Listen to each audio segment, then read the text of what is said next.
Alors pour ce qui est de ma première image, en tout cas qui m'a marqué, c'est un accident.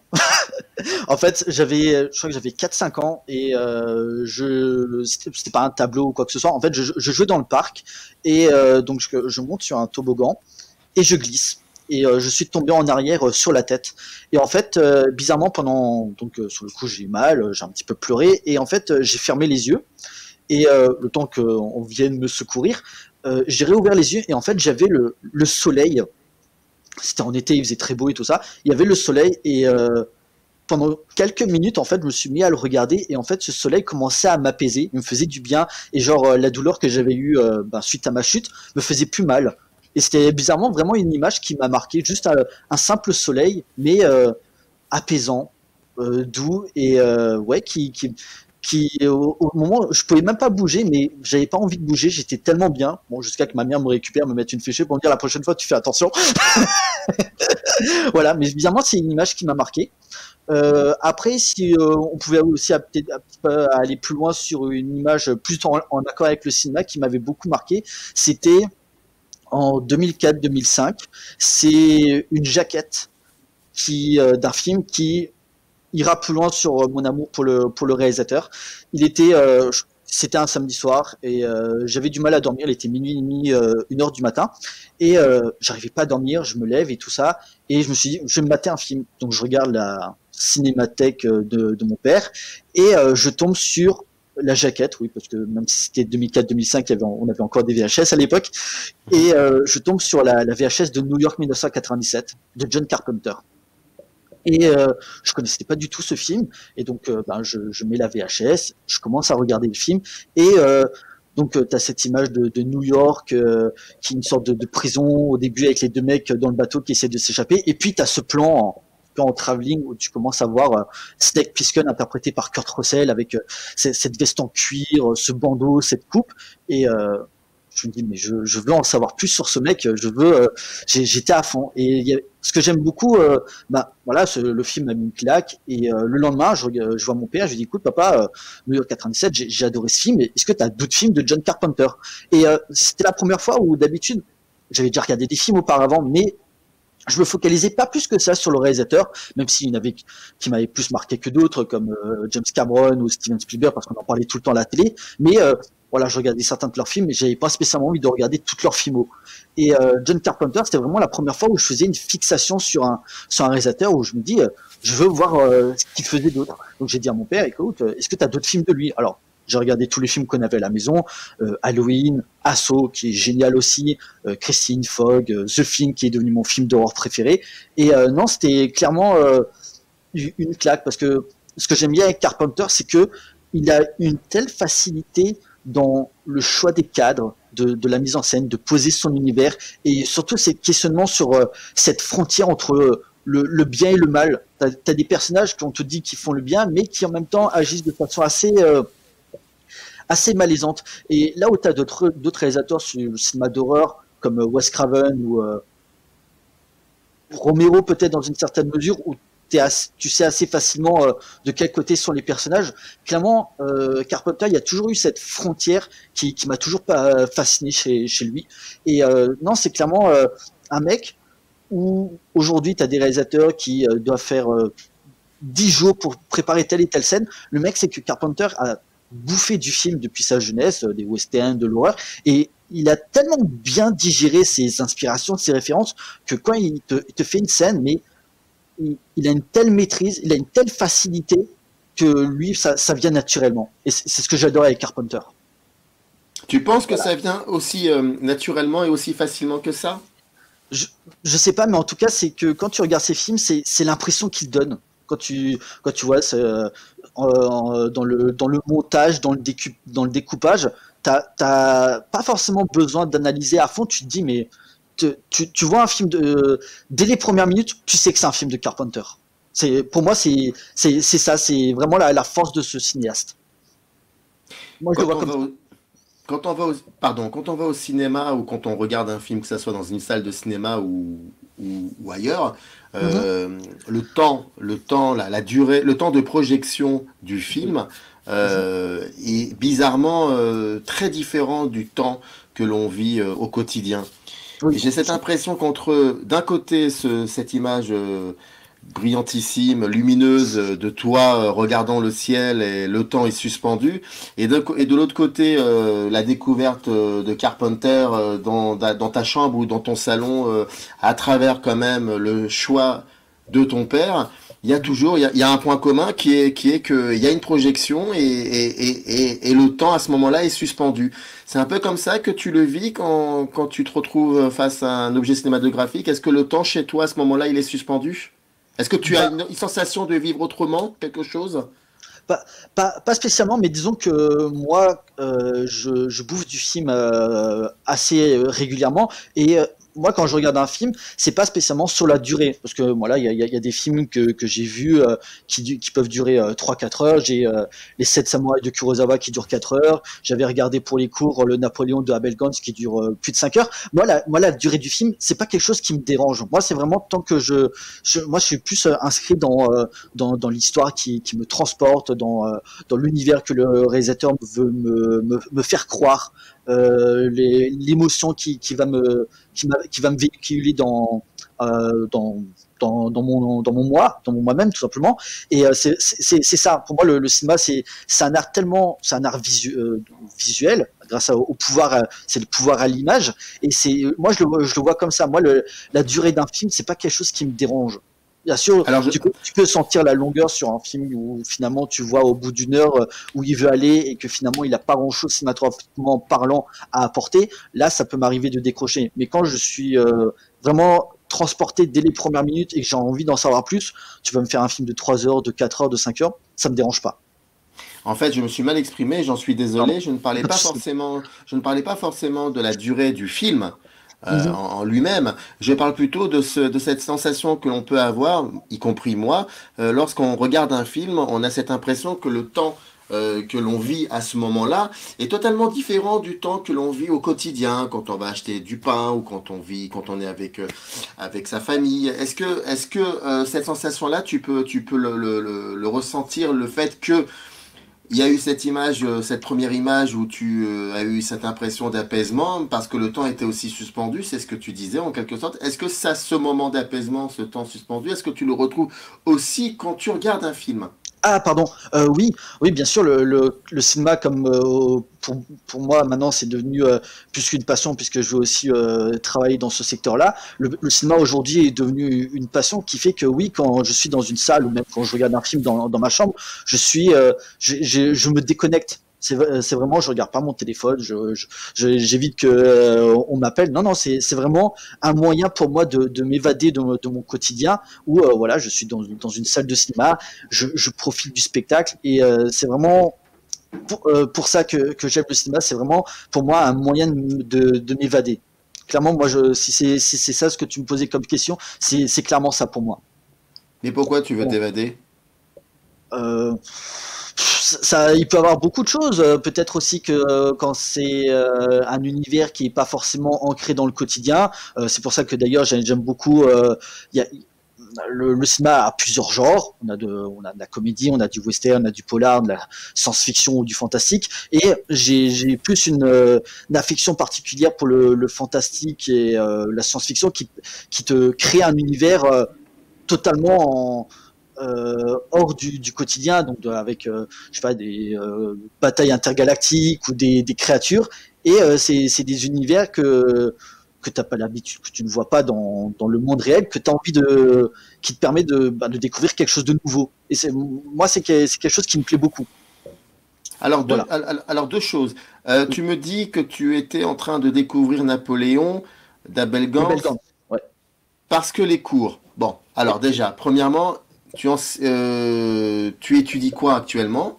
Et deuxième question, tu m'expliquais que tu voudrais travailler dans ce domaine-là pour faire quoi au juste? Donc, qu'est-ce que tu fais dans la vie de tous les jours et surtout, qu'est-ce que tu voudrais faire plus tard? Alors, le truc, c'est que après le collège, je ne pensais pas spécialement me lancer dans le cinéma. Comme j'ai dit, c'était une passion, un loisir, mais je ne pensais pas me lancer dedans. Et en fait, après le collège, j'ai fait le lycée hôtelier Alexandre Dumas à Ilkirch, Strasbourg, où je Ouais, voulais être dans la cuisine.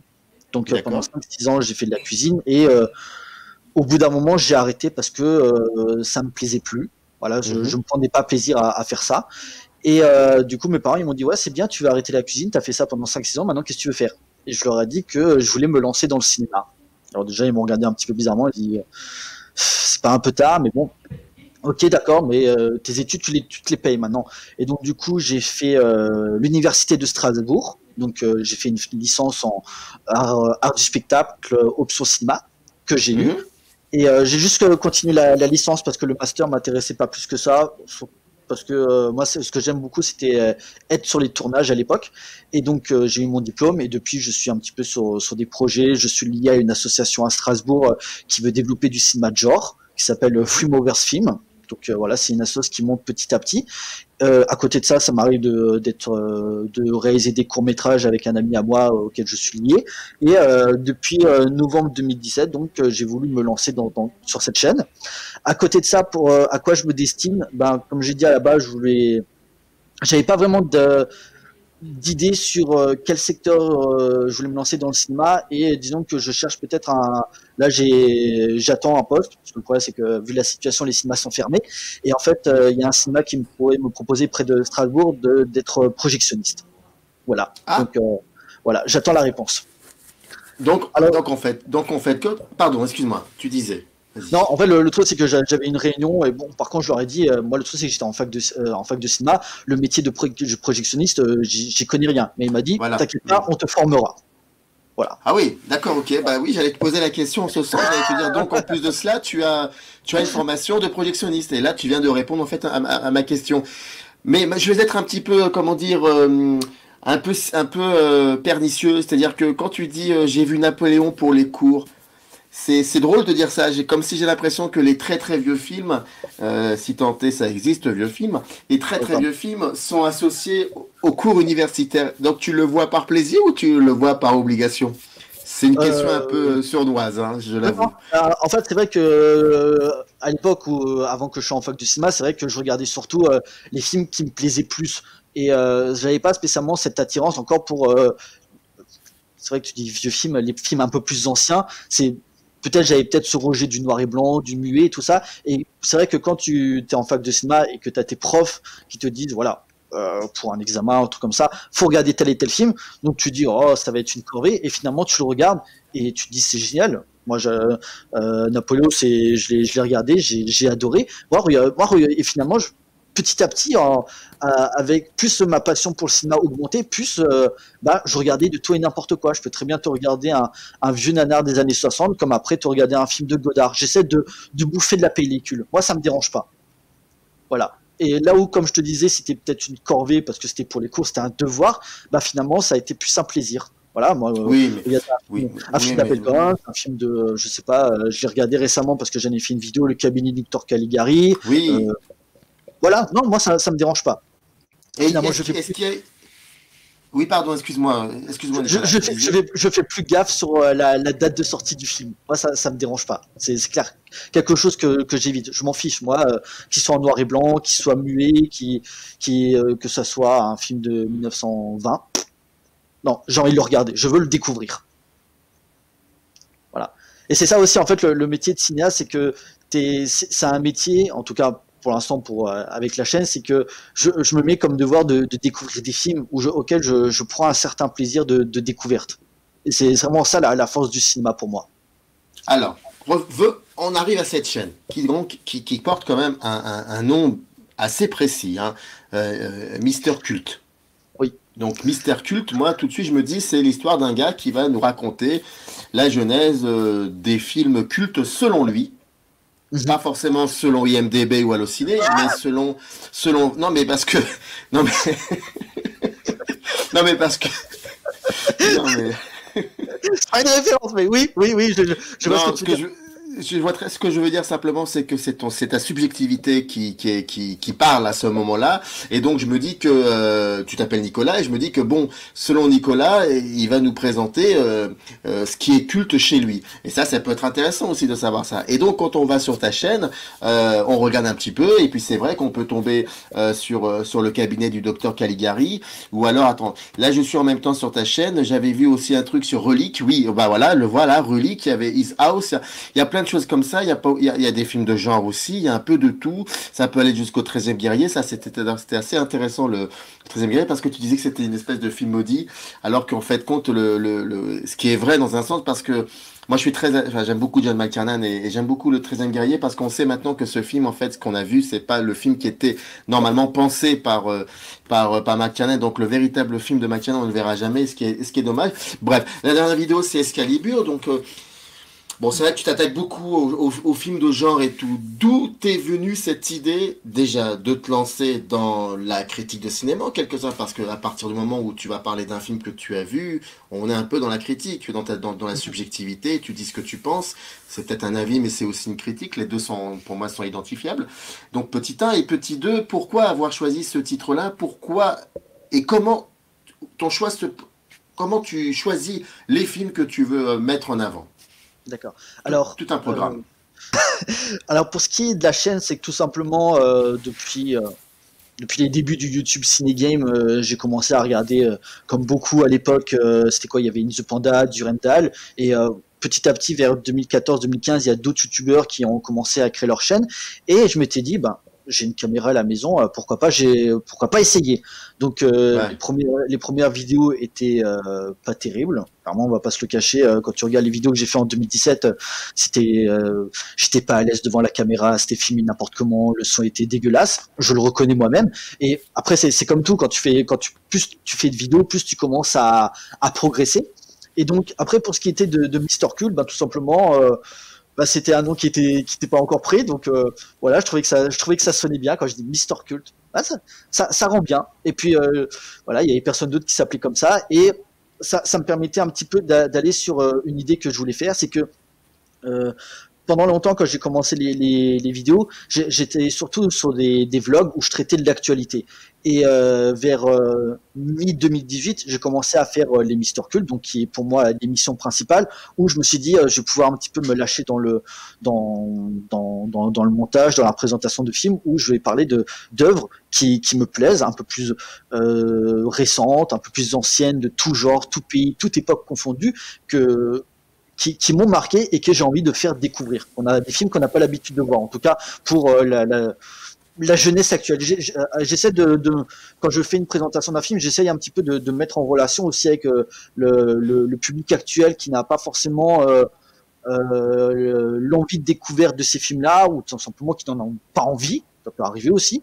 Et voilà, c'est comme ça que je me suis lancé. Et c'est vrai que ben autant aujourd'hui, je continue à faire des vlogs pour traiter de l'actualité, parce que aussi c'est un peu compliqué de trouver des sujets avec les cinémas qui sont fermés. Mais à côté de ça, j'ai les Mister Cult où je sais que je vais prendre un plaisir monstre à parler d'un film que j'ai adoré et que je veux dire, regardez-le, où je prends 10-15 minutes à être là, à vendre le film, pourquoi vous devez le voir. Voilà, et c'est clairement, c'est vraiment un plaisir de faire les Mister Cult plus que les vlogs où ben, des fois tu parles d'un film qui est bien, ou tu parles d'un film que tu n'aimes pas, et voilà, je le fais parce qu'il faut même pas forcément parce qu'il faut le faire, mais c'est parce que je me suis mis en tête de tourner 2 vidéos par semaine, maintenant une le mercredi et une le dimanche, et je sais que le Mister Cult me prend beaucoup plus de temps, parce que voilà, j'ai l'écriture, le tournage, le montage, et sachant qu'en général, disons que pour l'instant j'ai un métier où en général je travaille fin de semaine, à partir du mercredi ou du jeudi, donc je sais que début début de semaine, je fais le vlog pour le mercredi ou une vidéo un petit peu spéciale. Ça m'arrive aussi sur la chaîne d'avoir fait, quand j'ai pas d'idée, des vidéos de découverte de DVD, Blu-ray en édition collector, ou même de faire des interviews. J'ai déjà fait aussi des interviews sur la chaîne, notamment Emilia Teff sur le film 3 jours à Quiberon, et décembre 2019. Oui, c'était ça pour le film Seules les bêtes, un film français, un très bon Mhm. thriller français. Et donc des fois ça m'arrive parce que je suis lié avec les cinémas de Strasbourg, et donc il y a ça, et je sais qu'après tout le reste de la semaine, quand je rentre du travail, je vais me donner à fond pour le Mister Cult, comme ça le dimanche il est prêt, et je suis très content du résultat. Et je m'en mêle un petit peu les pinceaux, donc pourquoi les Mister Cult? Ben tout simplement, voilà, comme j'ai dit, ce sont des films où ben, qui permettent un petit peu de voir le cinéma de beaucoup plus loin que ce qu'on a l'habitude. Aujourd'hui, on est focalisé sur les grosses productions, en particulier Star Wars, Marvel, et Il n'y a pas que ça, bien sûr, mais c'est ce qui ressort le plus quand des fois tu es sur les chaînes YouTube ciné. Aujourd'hui, t'en as beaucoup qui parlent que de ça. Et à un moment, je me dis, mais les gars, le cinéma, il se résume pas qu'à ça. J'ai fait du McTiernan, j'ai fait des films maudits comme La Forteresse Histoire de Michael Mann, j'ai fait un film de Godard. Ouais, j'ai fait le cabinet du docteur Caligari. J'essaie de varier et Boudu sauver des eaux de Jean Renoir. Bref, j'essaie de varier toutes les époques pour montrer que le cinéma ne se résume pas qu'aux 20 dernières années. Le cinéma a 125 ans maintenant, 125 ans, et c'est quelque chose de beaucoup plus vaste. Tu as cette impression quand tu vas sur YouTube Game de voir que pour la plupart, on a l'impression que le cinéma existe depuis 20 ou 30 ans et qu'il a pris sa source dans deux ou trois pays de ce globe. Disons que des youtubeurs ciné, on est quand même de plus en plus nombreux. Et disons que j'essaie il y a des confrères que je suis, que ce soit vous ou d'autres, où en fait je regarde assez rapidement le contenu des gens, où je vois, bon, lui il est très axé dans l'actualité, beaucoup de trucs qui reviennent très souvent, et finalement je m'intéresse surtout aux youtubeurs qui ont quelque chose qui se différencient des autres et surtout qui ont quelque chose à m'apporter. Par exemple, je sais que je vais suivre le beau parleur du cinéma ou Jonathan Asia parce que eux ils sont focalisés sur le cinéma asiatique. Je sais que je vais regarder Az l'épouvantail, Laura Fejor, La Grande Entrée, Drawer TV ou Demoiselle d'horreur parce qu'ils sont focalisés sur le cinéma d'horreur. Il y a Nexus sur la science-fiction. Je sais aussi que je vais regarder The Film Talker parce que même si il traite de l'actualité cinématographique, ça lui permet, il se permet aussi des fois de proposer des sujets un peu plus ambitieux, comme il a fait sur Sergio Leone ou Joe Dante récemment.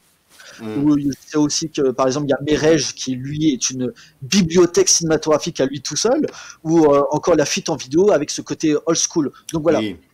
il y a vraiment il y a des youtubeurs qui sortent du lot, et je sais que c'est plus cela que je vais regarder. Je sais qu'il y a aussi d'autres qui m'envoient leurs liens. Ah, n'hésite pas à regarder. Je regarde, je fais bon.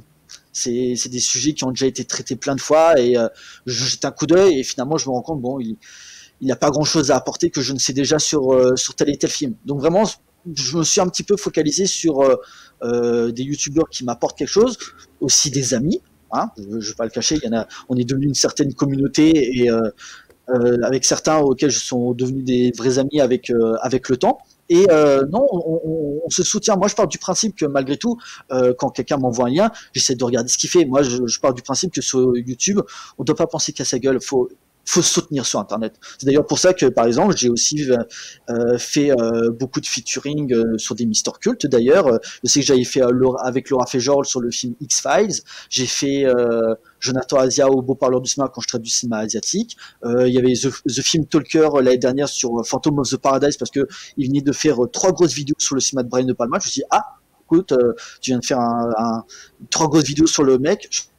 Fait Phantom of the Paradise, si tu veux participer.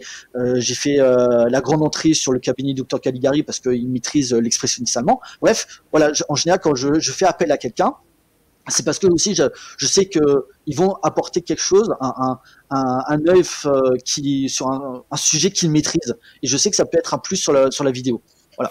Tu parlais de quel youtubeur qui maîtrise l'expressionnisme? Parce qu'il y a eu un tout petit bug quand tu l'as dit, j'ai pas entendu. C'était la Grande Entrée. Ah oui, pardon, excuse-moi. D'accord, ok. Voilà.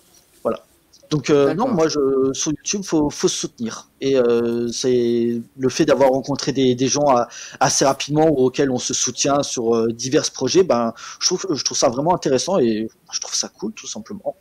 Qui a été ton passeur? Qu'est-ce que tu veux dire par passeur? Celui qui t'a transmis le cinéma, l'amour du cinéma.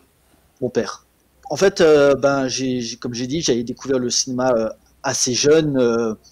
Moi, je suis né dans les années 90. Et mon père, en fait, m'a toujours motivé à regarder des films, mais il était quand même aussi très axé sur la censure. On va dire qu'en gros, à 5 ans, bon, des fois, quand mon père, en fait, il partait le lundi matin, il revenait le vendredi soir, ma mère, elle travaillait à côté, et ben, des fois, j'étais tout seul et je regardais un petit peu sur la liste des films. Ah, tiens, il y a ça, il y a ça. Bon, tu sais, quand tu as cet aspect découverte, tu as aussi un petit peu envie de regarder certains films un petit peu interdits. Donc quand tu regardes à 13 ans Cannibal Holocaust, je suis pas sûr que ça a été une bonne idée. Mais voilà, ça fait partie du cinéma un petit peu de regarder des œuvres que, comme je disais avant avec la chaîne YouTube, auxquelles tu n'as pas l'habitude. Alors certes, c'était un film qui normalement est interdit au moins de 18 ans, et comme je dis, quand t'es adolescent, t'as ce côté, hein, je veux voir des trucs, on m'interdit. Et, Oui. mon père, bon, à un moment, je sais plus, il m'avait chopé sur regarder, je crois que c'était Massacre à la tronçonneuse à 11-12 ans. Bon, il m'avait gueulé dessus. Je lui dis, bah, voilà, c'est trop tard, je l'ai vu le film.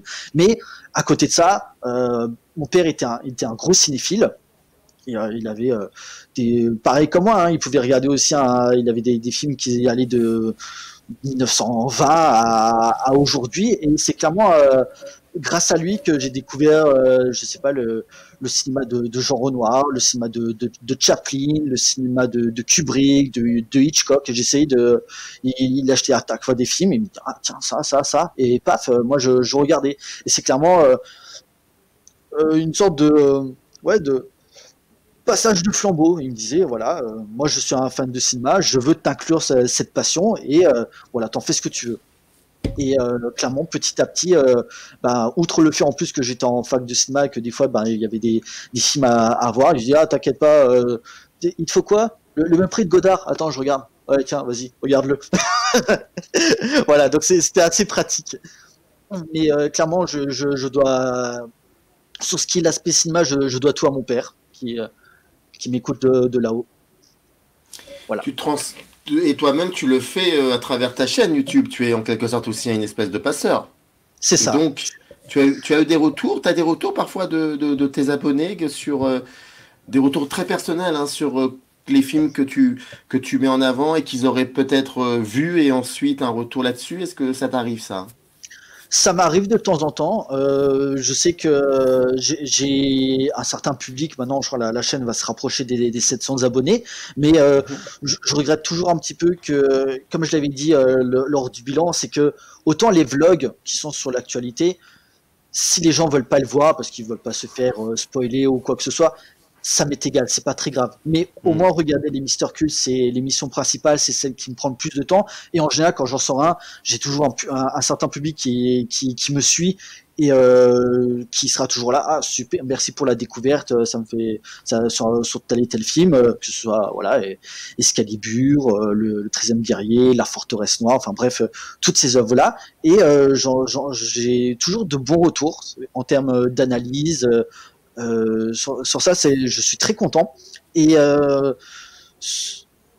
en fait, sur ce que je disais aussi avant, sur les différents youtubeurs, c'est que aussi en fait, pourquoi je regarde pas tout le monde, c'est que avec le temps en fait, j'ai eu une certaine exigence sur telle et telle analyse.